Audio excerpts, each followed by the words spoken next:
The following podcast has been declassified under the Access to Information Act and now available to anyone regardless of authorization. I'm Larry Fedoruk, and this is Later That Sane Life. On this weekly podcast, topics, discussions, stories from our lives. Season 7, Chapter 13. Classified documents. Everyone has classified documents. You have them, I have them.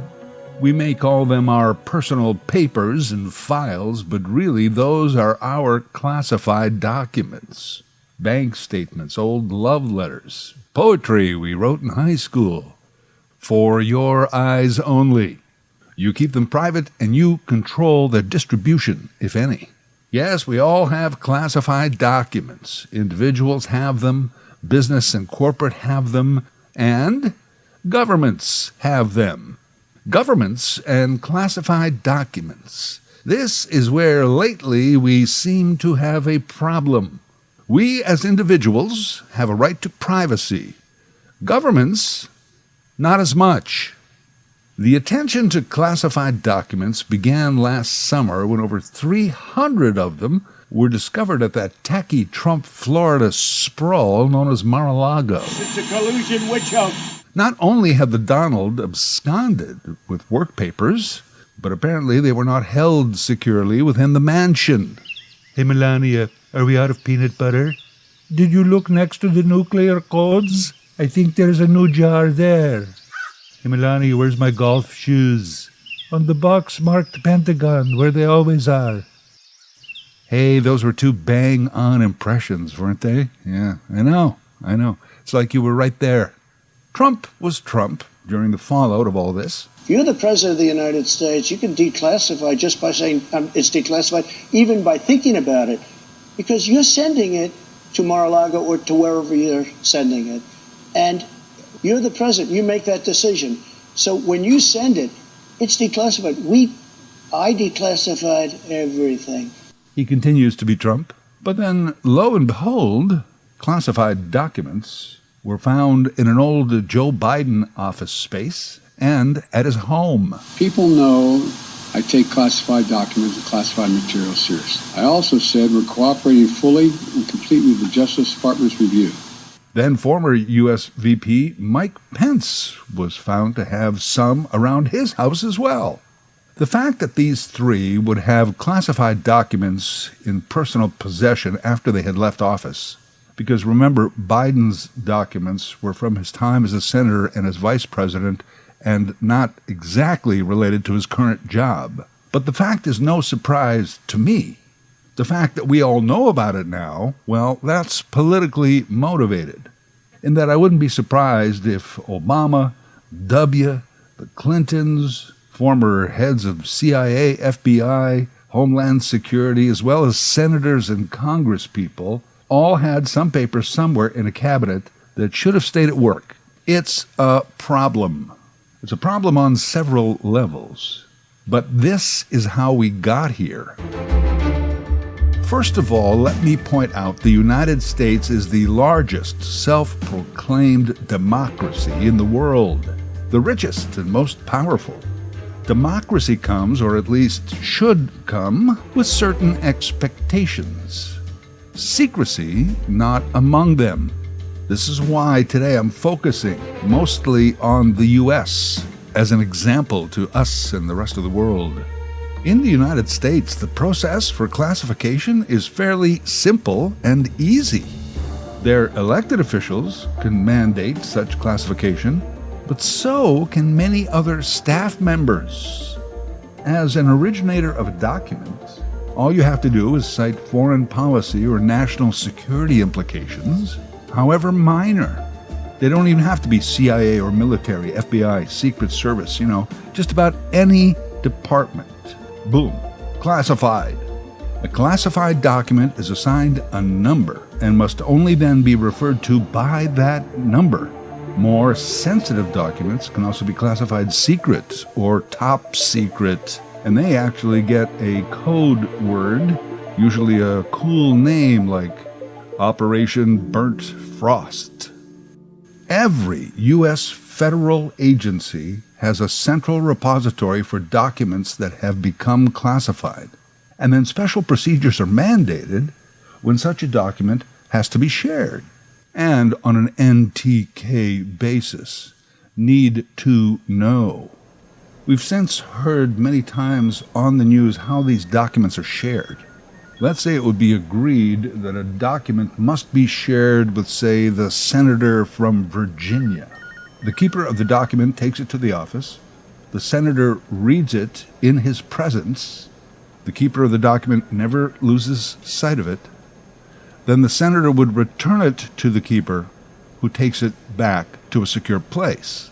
So therefore, only top elected government officials like a president or a VP would have more random access to such documents and manage to possibly toss a box of them into a U-Haul at the end of the day. The problem, or shall I say spread, of classified documents has been called endemic by the insiders. Indeed, the general philosophy among government staff is, when in doubt, classify. Think about this. If a young go-getter starting out staffer classifies a senator's lunch order, well, that's a small mistake. But if they don't classify the senator's stern letter to the transportation secretary, well, that's a big mistake. When in doubt, classify. Imagine, too, that many of these young staffers would classify out of ego and self-aggrandizement. Hey, look at me. I work in Washington, D.C. with classified documents. I must be quite important.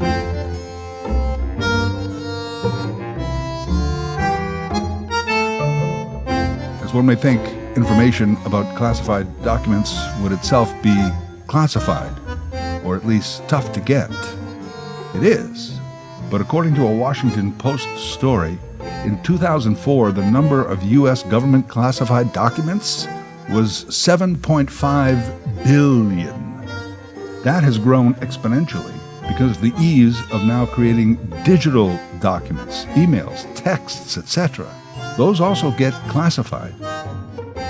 The year 2012, estimates show that year alone, over 95 million classified documents were created.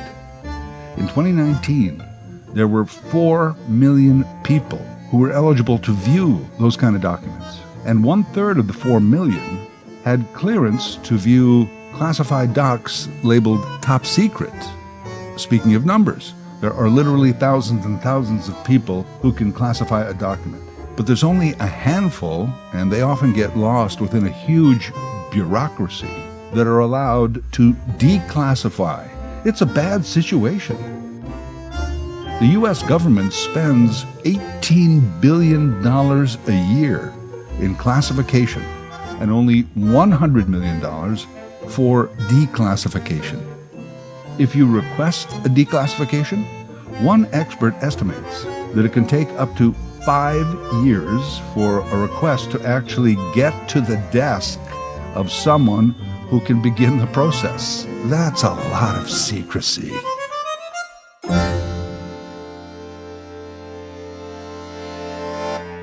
In Canada, we don't produce as many classified documents, but we do have our share. Levels of secrecy include Protected A, Protected B, Protected C, then Confidential, Secret, and Top Secret. We have something called the Access to Information Act, where anyone, although it's usually mostly media, can request information about a document, or a contract, a phone call, etc., and a response is guaranteed within 30 business days. That doesn't mean you get access. It just means that, at least in about a month, you'll know one way or the other. And yes, we've all learned the term redacted, or as I call it, highlighting with a black marker.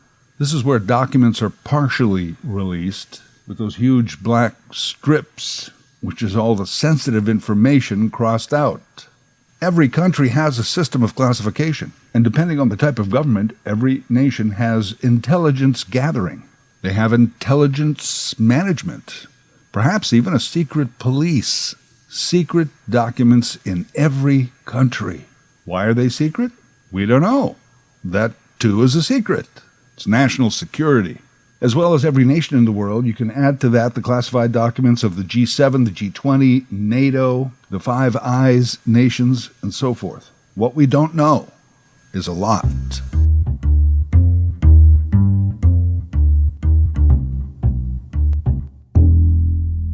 The culture of secrecy and classification is born out of foreign intelligence. In July of 1940, the world's largest democracy, America, was not yet in the Great World War II. They did have the SOE, Special Operations Executive. And even prior to that, each federal agency, including ones like Army, Navy, et al., conducted these type of operations totally on their own. And there was no one central coordinator. When the SOE came into being, they had a COI, Coordinator of Information. After the U.S. entered the war, the SOE morphed into the OSS, the Office of Strategic Services. Its mandate was to gather intelligence on all nations during World War II, as well as serve as a propaganda arm. After the war, the OSS became the CIA, Central Intelligence Agency, a mission statement to continue to gather foreign intelligence as well as engage in covert activities. Yeah, that's what they said, but the real mission, never openly verbalized, was to keep an eye on Russia and the burgeoning USSR. These were the golden years of espionage. Spies, counter-spies, double agents, moles, decoys, microfilm, Cold War, and so on. All of it all too real, but also fictionalized for our movie entertainment. As I said, most nations were involved in some sort of spy game. Each country had some secret force or agency, but then it became an overall government culture. Loose lips sink ships. If we look to the roots of intelligence gathering, we can easily explain this modern-day obsession with classification and classified documents. What has developed from all this, and especially in this past decade, which has been a decade of misinformation, disinformation, and extreme information, now is a false sensitivity to truth. Truth and information have become tools of great political value, and we've developed this hierarchy as to who has access to them.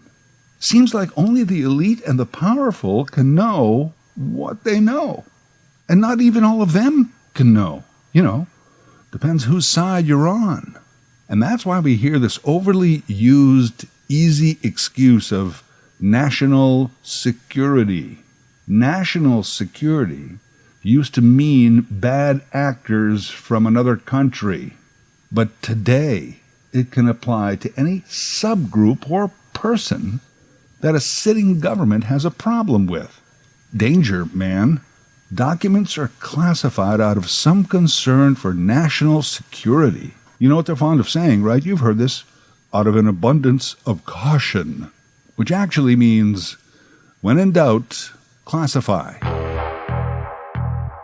Modern democracies, like their autocratic counterparts, have adopted a culture of secrecy. We express shock and dismay at the information Putin or Xi Jinping withholds from their population. Yet, in our free and upstanding Western world, billions of pages of information are kept from us for reasons of, national security. That actually sounds like a lot of bullshit. Let's take a couple of the classic. First, the Pentagon Papers. That was a U.S. Department of Defense treatise on America's involvement in Vietnam over 2 decades. Release of the Pentagon Papers to the media was never a national security issue. What it did do was make several presidents and administrations look pretty bad. Similar was the case when Julian Assange's WikiLeaks published documents leaked by Chelsea Manning. It was not confidential U.S. operations being exposed to foreign nations. No, that's not what bothered officials. It was U.S. administrations being exposed to their own citizens. Hillary Clinton. The United States strongly condemns the illegal disclosure of classified information. So let's be clear. This disclosure is not just an attack on America's foreign policy interests. It is an attack on the international community. WikiLeaks exposed financial corruption, environmental scandal, but then they pissed off the U.S. Army when they exposed war crimes committed by them, both in Iraq and Afghanistan. Secrecy in classified documents seem to outrank freedom of the press, and the world's largest democracy and pillar of free speech continues to persecute a journalist who made them look bad.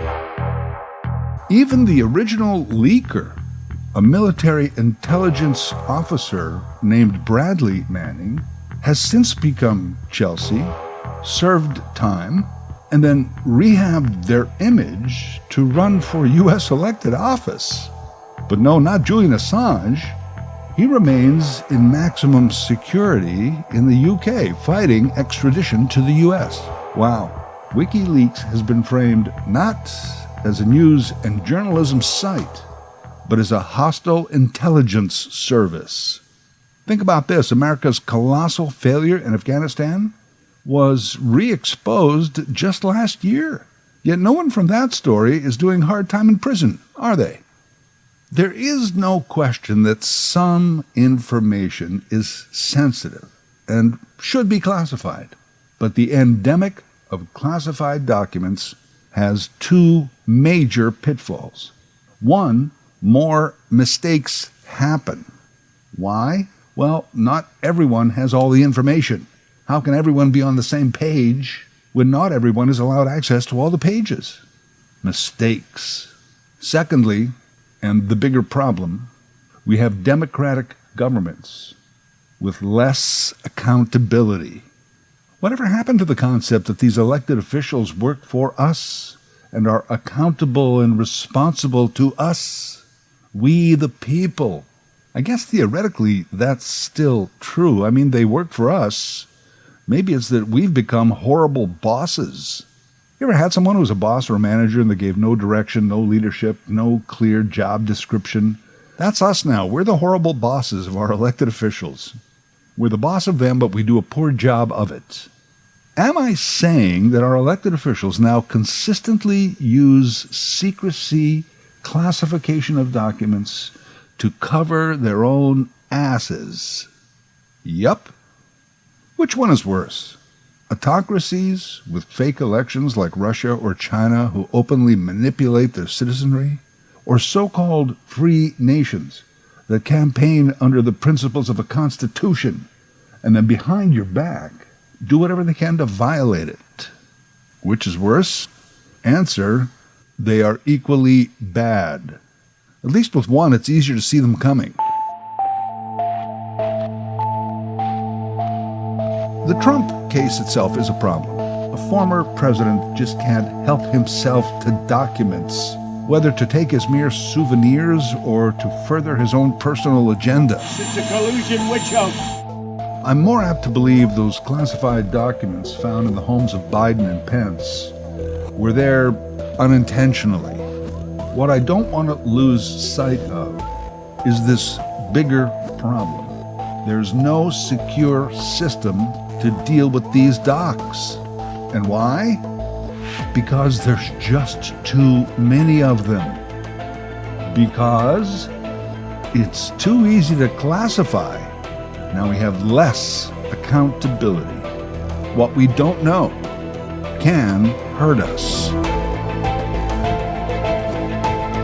Later That Same Life is written, voiced, and produced by Larry Fedoruk. LarryFedoruk37@gmail.com. Subscribe to Larry's podcast YouTube channel. Get automatic notifications with each new episode.